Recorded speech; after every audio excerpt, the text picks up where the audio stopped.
go. Michigan basketball, the Michigan basketball postgame live. I'm Dennis Fithian here on the Maize and Blue Review.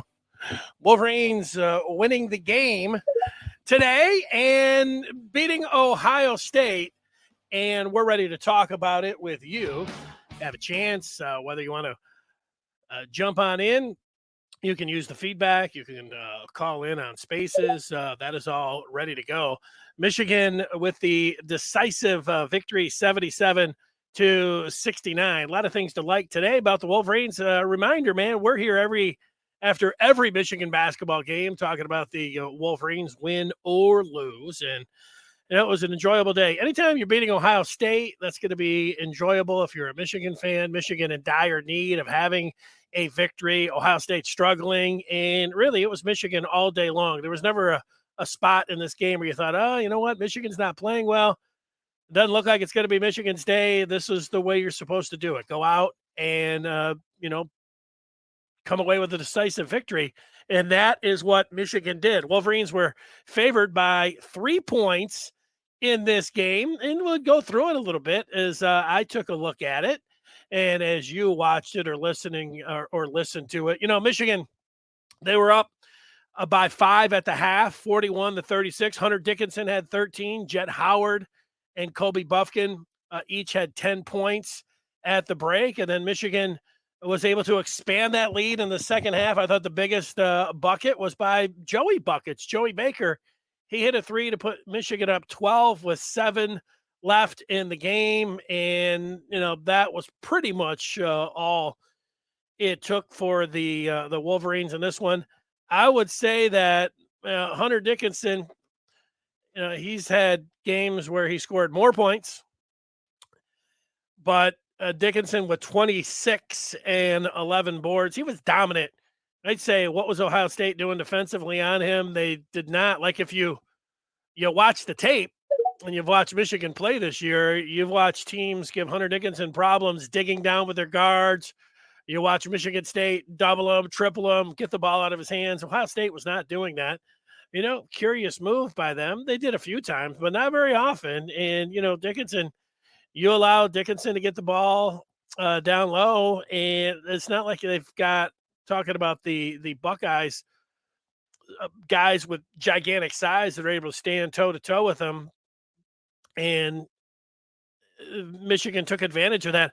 I also think Michigan did a bunch of different things with Hunter Dickinson. It's not like they always just put him down in the left block and throw it down to him, but in a lot of games, it does seem like Michigan does that. Like, that's where Hunter likes the ball, and so Michigan tries to get him the ball there, and then teams will double him, and then he'll throw it out, and they'll kick it around.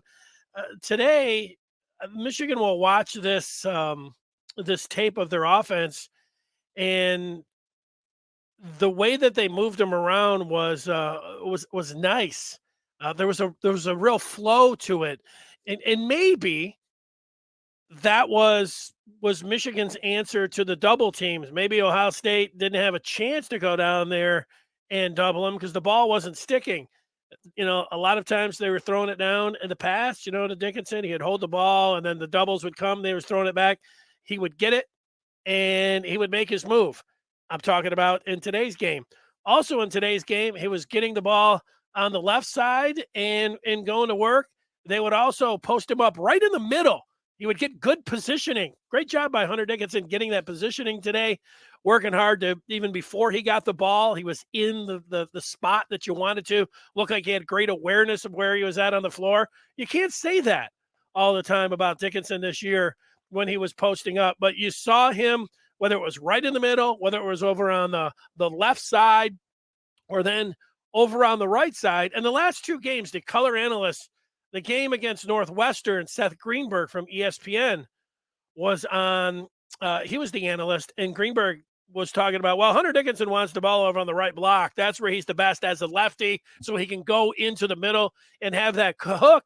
And I'm watching the game, and I'm thinking, that sounds right. Greenberg, a longtime coach, but if you've watched Michigan play for any length of time this year or all 3 seasons with Dickinson likes the ball over on the left block. So hearing Greenberg say that was a little bit interesting. But today, there was no doubt that Michigan was using Dickinson in different spots and posting him up. I think force feeding him over on the right side, and it was very effective. He did go to that hook. So I don't know, combination of Ohio State, maybe just not going to the double team, but Dickinson and Michigan offensively putting him in different spots on the left block, in the middle, over on the right side, popping him out, putting him on the baseline, bringing him up, getting him into pick and roll, all of those things. He was fabulous today. And, this is when you start talking about Michigan's got 8 games left in the regular season. They got to start stacking up some W's. This is the guy that you're going to ride, and this is the guy you're going to get the ball to, and you're going to do a lot more like they did today. And, if they can get this going, they've got some wins, you look at the schedule, some games that are very winnable when you start to take a look at it. But, they needed to get today's win, and they were able to do that. So good job by Michigan there. And the Wolverines now improved to 13-10 overall, and they kick it up, being able to get the victory. I think they are now 6-5 in the Big Ten. Up on the screen, it says 5-5. Heading into this game, Ken Palm numbers were Ohio State had a pretty good Ken Palm number at 32. Michigan at 57. And let's look at a little bit of the feedback coming in here for this game against Ohio State. Sam saying Kobe traveled on purpose.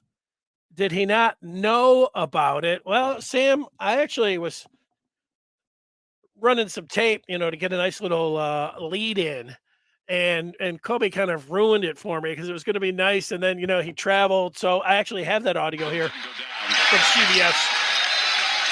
Impressive performance by Michigan today. I think Michigan's a team that is starting to play like an NCAA tournament team. Yeah, they started to get confidence in the second half against Northwestern, and it's carried over to this game today. Buffkin just traveled to see the celebrating with Jed Howard. They're the young guys, right? He's still a sophomore. McNeil. Yeah, well, so that it ruined the highlight to play in, but they were just letting the clock run down, so you don't even think about it sometimes. I don't know. I think the refs in other situations they just let that go by, but even if the other team waves the white flag, you still have to hold the ball and not move your feet, and that's what happened there. So, always a little bit of a lesson there, even in a win. You don't want an extra turnover for the team. You don't want one on yourself. But that's what happened there. Dooney Dunn talking about Michigan shooting 50% from the field, almost not shabby. Would have liked to seen one or two more of those threes fall. But hey, well, Michigan 8 of 23 from downtown. They shot 49% on the game. Sure, you'd like to shoot a little bit closer to 40% from downtown. You look at some of these games. I was watching Rutgers and Michigan State, man, neither of those teams could shoot threes. So shooting over 70% from the line, which they did, good. 34.8%. You take it. You'd like to do a little bit better than that, but almost 50% from the floor. That was good. Michigan looked good today. This is, you heard Jay Wright there. If you watch the game on CBS, the former Villanova coach, and, Jay Wright doesn't have even though he's got the great suits, and I was going to say, he doesn't sound polished, although, he is actually very polished on the air. He doesn't have like the catchphrases of a color analyst, but you start listening to him talk about the positioning on the floor, where the ball is, where guys want the ball, all the different other things. It was, I liked what I heard from Jay Wright today. It was fun to hear. And, Jay Wright saying Michigan playing like a tournament team now, and they have to. Adisa and Kobe just doesn't think sometimes, makes bonehead plays from time to time. It's frustrating. These are freshman mistakes. And yeah, Kobe's a sophomore. Kobe Buffkin has come on, and he is one of the reasons that Michigan, if they are going to do something, he has elevated his game really all year long. I like Buffkin. He had 13 points today. He had 10 in the first half, but He's rebounding more. He's passing 13, 8, and 5 for Buffkin. And then he had just that one turnover at the end. That was it, which wasn't all that bad. So it should have had no turnovers, but a Baker's dozen and 8 boards and 5 assists. It's pretty good from Mr. Buffkin today. I don't really have anything about his game. Even that one, not that bad. So D's commenting that it was a good game, though, by Michigan, even though he only caught the last 10 minutes of the game. So, yeah, well, Michigan played well throughout this one, and it was Hunter Dickinson being able to get it done. Put the numbers up on the screen for everyone to see. But, these are the kind of games, like, you're a Michigan fan, and I think at times people get frustrated with Dickinson and talk about, well, because he was great as a freshman. And then as a sophomore, he wasn't so great. He was still pretty good. And then he had his flashes. And then this year you'd think, wow, man, if he could increase from his freshman year, from his sophomore year to a junior year, he should be awesome. And, one thing when you're a post player like Dickinson, a lot of it in how you look is going to depend on the players around you. You think when he was a freshman, he had Mike Smith and Shawnee Brown and Franz Wagner and Livers. He always had shooters around him out there. Then they could pass it around or they could do all the things. And then, in different spots, he could be like he was today. He could just go out there and dominate the opponents. And last year, he was not able to do that very often. He had Eli Brooks. But as we know, it never really worked when it came down to Caleb Houston being able to find his outside shot. And this year, it's been a little bit of the same, where Michigan hasn't been great with shooting it from outside and freeing him up. But today was everything that you would want from Hunter Dickinson. If he can play like this, Michigan's going to have a shot down the stretch to get into the tournament. 26 points, 11 boards, and 2 feeds. Jet Howard supplying the offense as well today with 16 points. Kobe Buffkin, already talked about him. Nice stat line with 13, 8, and 5. Doug McDaniel hit some big shots, including the 3 to start this one out, 8 and 4. Terrence Williams, the second, 6 points and 4 boards. And here's Joey Baker. Joey Baker is one of the keys for this team. If you can get some offense from Joey buckets coming off the bench, and he can hit some threes, and he was 2 of 4, but you want even more. He had 14 last game, talking about Baker. If you could just get some more offense from Baker, you're going to feel pretty good about it as well. If you are a Michigan fan, and there's some of the numbers that you're looking at, 28 of 57 from the floor, 8 of 23 from downtown. We already told you what the percentages were on those, but real nice job today from Michigan overall in a game that they had to win. Dickinson, if you can see, if he can play like that, then Michigan, is going to have some shot to win some of these ball games. And I would think that one of the keys would be Joey Baker off the bench being able to bring some offense for Michigan. They are going to need that in the upcoming games. What about those upcoming games? Let's look at them. And that is brought to you. The upcoming schedule is brought to you by the Maize and Blue Reviews. Good afternoon, Michigan football and basketball. That is a show that you can listen to and watch on this feed that you are listening to and or watching right now. 1 o'clock weekdays. Tomorrow we'll be here talking about Michigan. A couple things happened with the football team over the weekend. We will also revisit this basketball game as well. 1 o'clock on the Maize and Blue Review on this feed that you are watching right now. That schedule, the aforementioned schedule, is on the screen. Let's walk through a couple of the games coming up ahead. And Michigan will be back at it at 6:30 coming up Wednesday against Nebraska. I would put that in the must-win category. Nebraska is not all that good. Michigan has to have a W here. You always say must win, like they could go out and win the Big Ten tournament. So none of the games are really must win, but it feels like a must win. when you consider some of the other games that they have that will be difficult, you would think that they would need to collect this one and put it in the W category. A little bit earlier start on Wednesday, 6:30 against Nebraska. Coming up Saturday, Indiana, who just hosted Purdue yesterday, a game that, man, Assembly Hall was rocking. And Indiana serving up Purdue, their first road loss in the Big Ten. Hoosiers playing incredible against Matt Painter's team. This Saturday, the Hoosiers will be in Ann Arbor. That'd be a game that I would want to be at. Michigan, Indiana, Saturday at the Chrysler Center. And then February 14th is a game a lot of people are looking forward to. The Juwan Howard, Greg Gard, the first time Michigan and Wisconsin will meet since last year. And, everything that was going on after the game and the handshake line.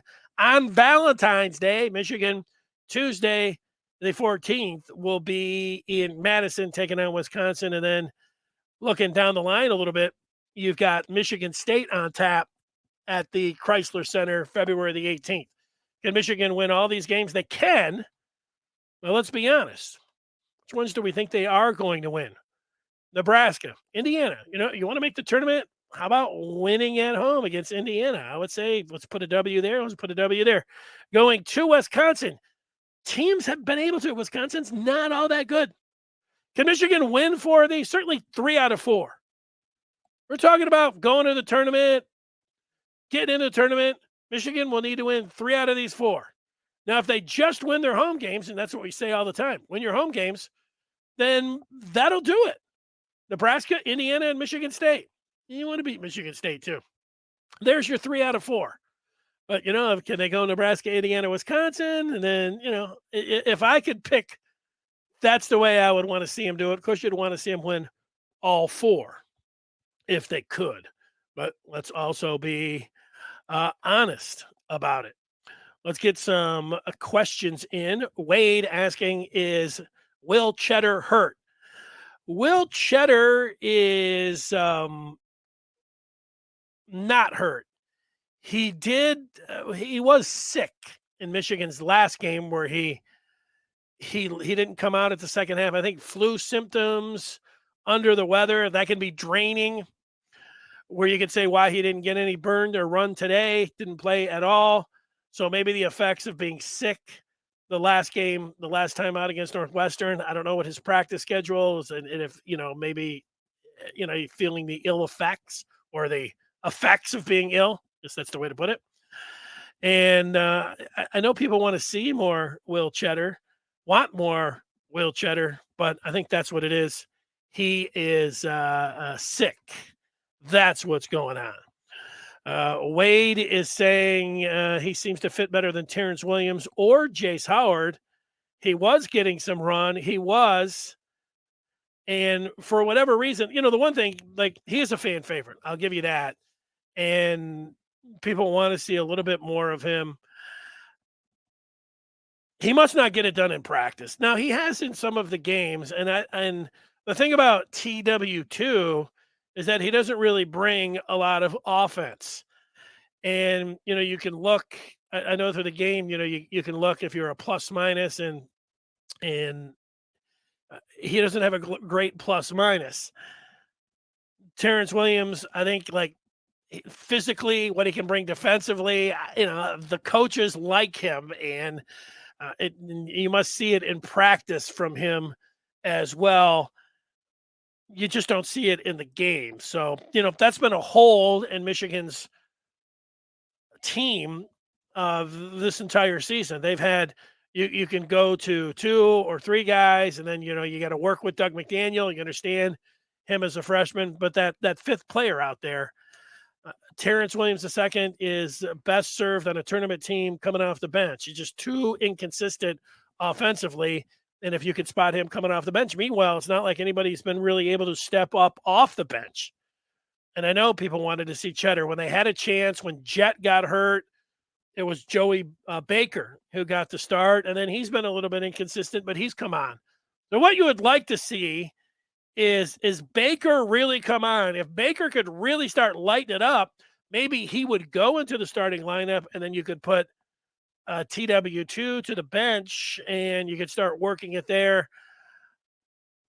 I think what you really want is both of those guys to be providing a little bit more, and they're going to have to if Michigan is going to make this push and start winning some ball games here in February.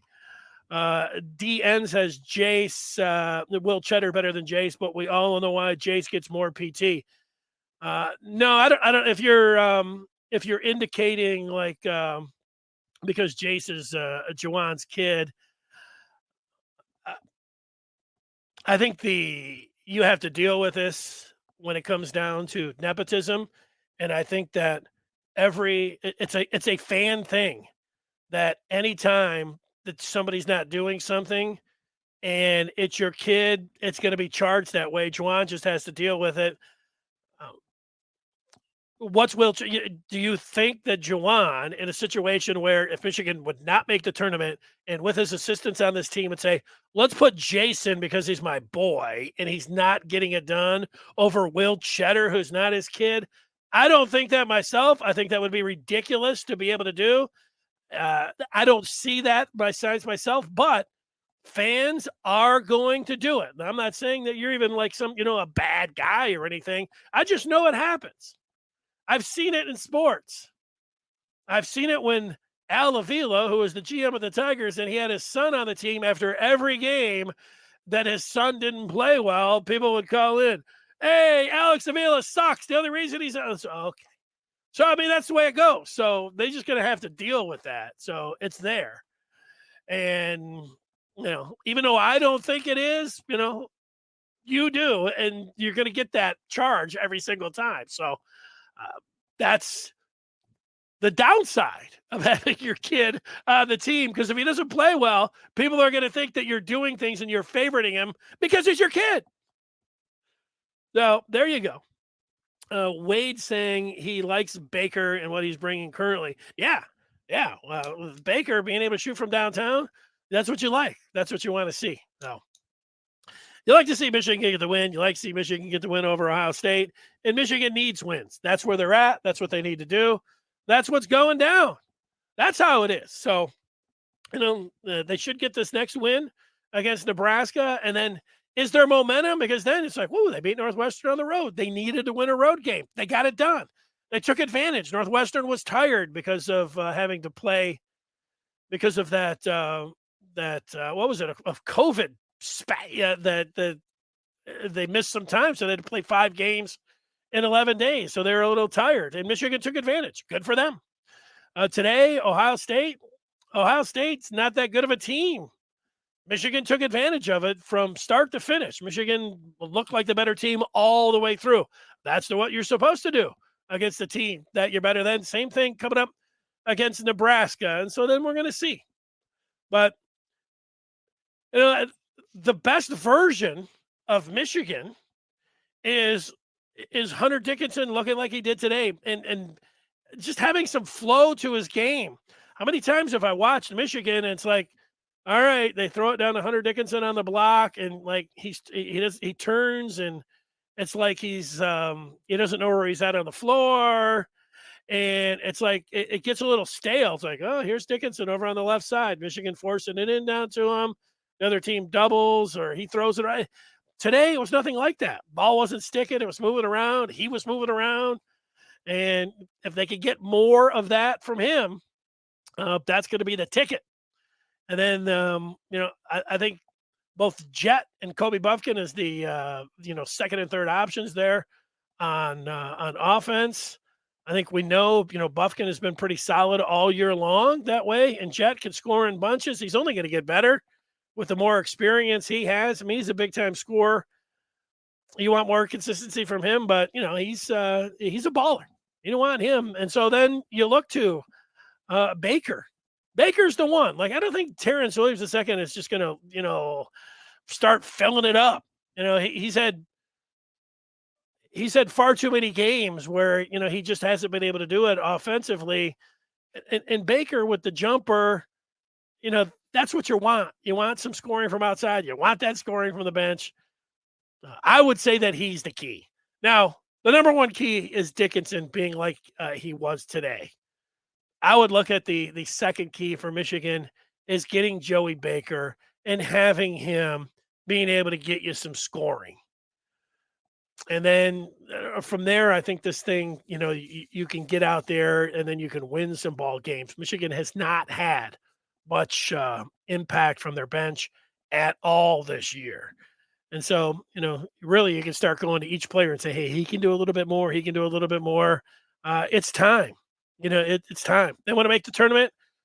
They're going to play like they did today against better teams and find some victories that way. And, they could have a chance. Jay Wright said they look like an NCAA tournament team today. They did look like an NCAA tournament team today. You have to consider the opposition and then also consider if Michigan's going to be able to continue to do this.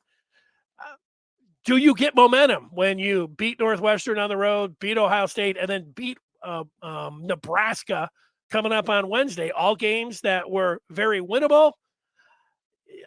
I know how the fans will think about it. You feel like you got some momentum, you got something going, and the team mentally, they're going to think, hey, we've got something going now.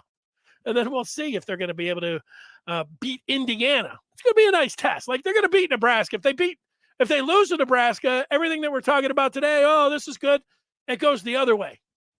So let's circle Saturday's game against Indiana. Michigan will be at home. I know the Hoosiers were great yesterday. I talked about that, but that's one.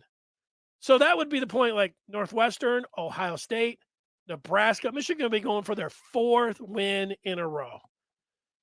If they can beat Indiana on Saturday, I'm going to sit around and start talking about them as a potential tournament team at that point.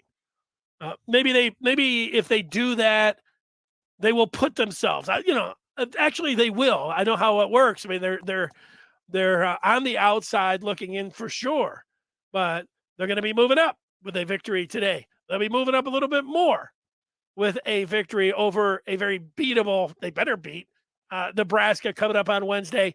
And then we're talking about protecting the home floor and taking down the Hoosiers. That's what they need to do. That's how they need to get it done. Now, I mentioned the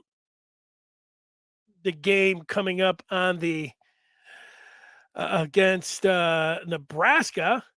Somebody is saying it is on Tuesday. Let's just go back and see. I've got it on Wednesday, February the 8th. So you confused me for a second, but that's where it's at right now. Let me double check. Sometimes I could mess it up. No, I've got it as a Wednesday game. So there we go.